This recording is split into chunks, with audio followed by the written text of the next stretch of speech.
Bonjour et bienvenue, voici notre tour d'horizon économique, géopolitique, énergétique et boursier.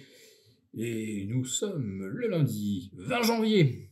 Et pour comprendre comment tourne la planète finance et la planète politique en ce jour d'investiture de Donald Trump, c'est sur l'inforruptible et nulle part ailleurs. Et la thématique du jour, assez naturellement, ce sera Trump investi. À quoi doivent s'attendre les investisseurs européens?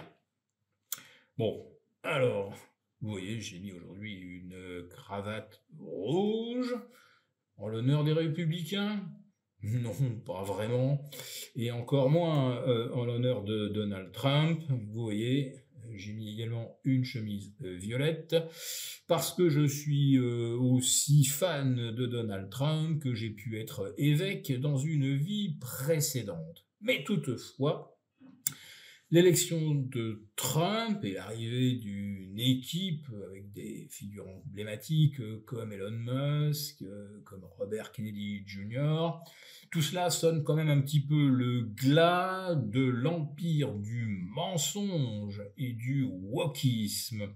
Alors l'empire du mensonge, eh bien, il aura été jusqu'au bout avec cette ultime décision de Joe Biden, tellement symbolique, dernière décision en tant que président, eh bien, gracier Anthony Fauci, gracier, alors que pour l'instant il n'est pas inculpé, mais il pourrait l'être bientôt. Alors pour ceux qui ne connaissent pas Anthony Fauci, c'est le patron de la santé aux États-Unis depuis 2 décennies.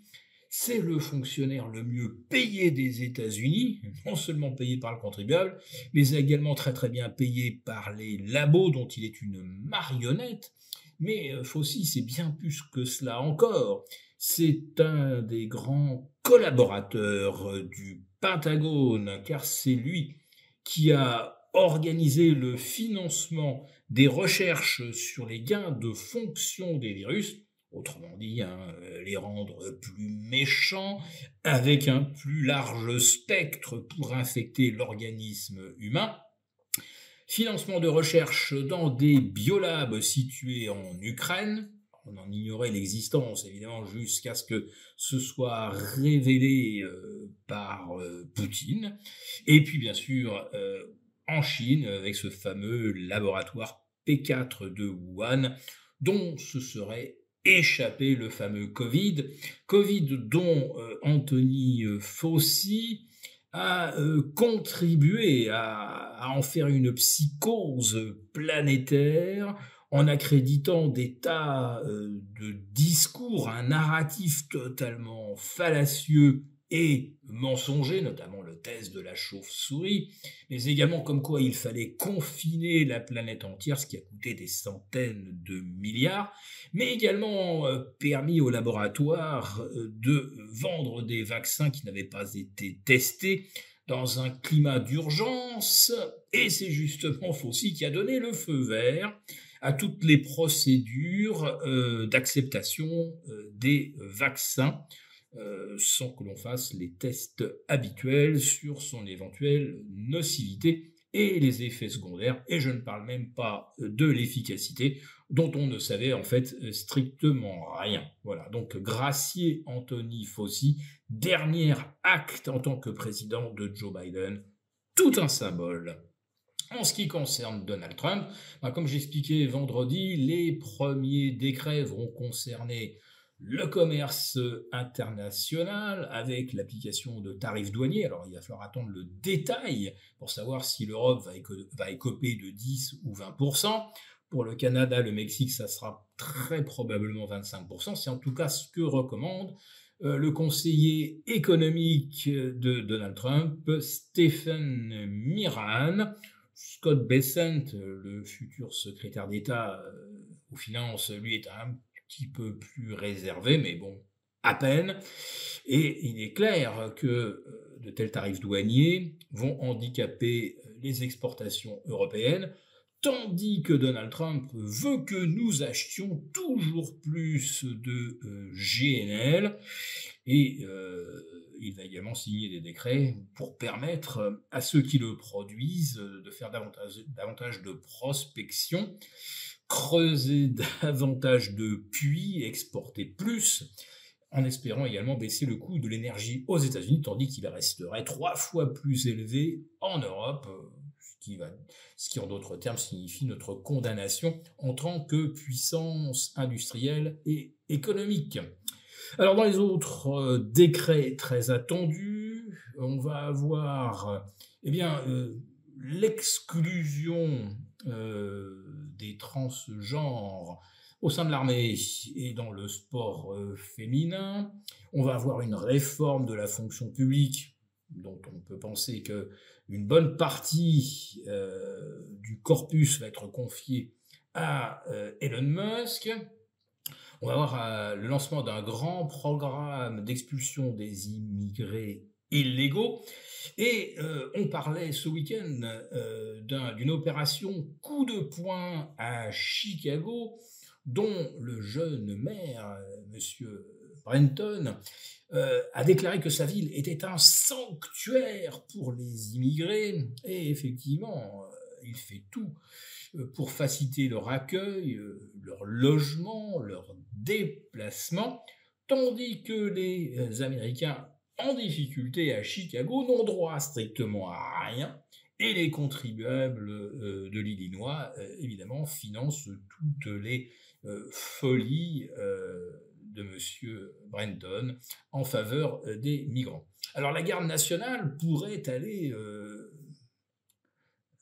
chasser, si l'on peut dire, les illégaux pour les reconduire immédiatement à la frontière. Mais là, voilà, il y a cette fameuse tempête, ce vortex polaire qui fait que finalement, les déplacements vont être limités dans la région des Grands Lacs. Et donc, cette opération de collecte des migrants illégaux pourrait être remise à plus tard. Mais Chicago ne sera certainement pas le seul exemple. Il y aura probablement d'autres opérations dans des villes démocrates où l'accueil des migrants s'est fait par dizaines de milliers. Ils sont quasiment tous un statut d'illégaux, et des centaines de milliers de reconduites à la frontière dès le mois de janvier, peut-être des millions d'ici la fin du premier trimestre. Cela soulève évidemment des interrogations, et notamment sur le manque de main-d'œuvre qui pourrait en résulter, et des hausses de prix de production,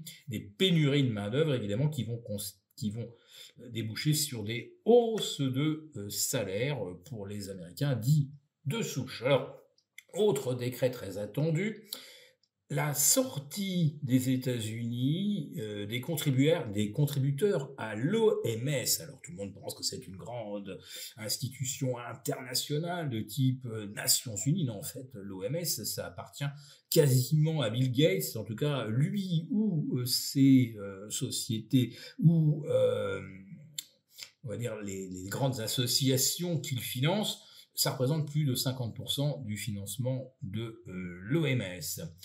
On va également avoir peut-être une grâce, là aussi grâce présidentielle, pour les émeutiers du Capitole, tandis que Donald Trump ferait inculper ceux qui ont ouvert les portes du Capitole et fait rentrer les soi-disant émeutiers qui n'ont pas causé de dégâts, comme on sait. Et Donald Trump s'interroge sur le fait que cette opération, elle a été orchestrée de façon justement à encourager l'invasion du Capitole et à en faire cette grande affaire qu'on a qualifiée d'être l'événement le plus grave depuis George Washington. Bref, beaucoup de choses vont changer évidemment dès ce soir. Et puis je dirais également que pour symboliser un petit peu le début de sa présidence, il y a cette décision de donner un délai de grâce à TikTok, donc qui n'a été suspendu qu'une douzaine d'heures avant de recommencer à fonctionner. Et puis il y a bien sûr les meme coins. Trump a sa propre crypto, qui a vu sa valeur passer de 0 à 50 milliards en l'espace de 48 heures, et reperdre la moitié de cette valeur quand le même coin Melania a été introduit. Ça, on l'a su dimanche, c'était la surprise. Et on sait également que Donald Trump a acheté des noms de domaines pour son fils Barron, mais également sur des dérivés de l'Ethereum, etc. Donc tout le monde pense qu'effectivement, avec Donald Trump, on va avoir une sorte de boost sur le Bitcoin. On se rappelle de ses déclarations. Constituer une réserve stratégique pour le Trésor américain en Bitcoin, sauf que cette réserve existe déjà. Ce sont 200 000 bitcoins qui ont été confisqués, notamment à tout ce qu'on appelle l'économie souterraine. Et l'idée que les États-Unis pourraient acheter 800 000 bitcoins supplémentaires pour porter le total à 1 million, tout cela ne repose que sur des suppositions, il n'y a absolument rien de concret et pas de déclaration en ce sens de la part de Donald Trump. Mais du jour au lendemain, il se retrouve déjà virtuellement le président le plus riche de l'histoire des États-Unis, mais peut-être même de l'humanité, avec ce fameux même coin Trump que les spéculateurs se sont arrachés samedi.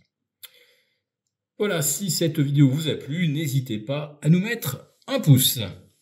Pour vous remercier de votre fidélité, vous pouvez télécharger gratuitement, en suivant le lien ci-dessous, un guide complet sur l'achat d'or physique qui représente un investissement de choix en période économique incertaine et surtout d'inflation. Merci et à bientôt. Merci beaucoup d'avoir regardé cette vidéo. N'hésitez pas à réagir dans les commentaires ou à liker et partager cette vidéo si le contenu vous a plu. Et pour ne rater aucune de nos prochaines émissions, vous pouvez vous abonner à notre chaîne et activer les notifications. Et pour plus de contenu, n'oubliez pas que le dernier rapport rédigé par nos experts est accessible en cliquant sur le lien de description. On se retrouve tout de suite dans les commentaires et je vous dis à très bientôt pour une prochaine vidéo.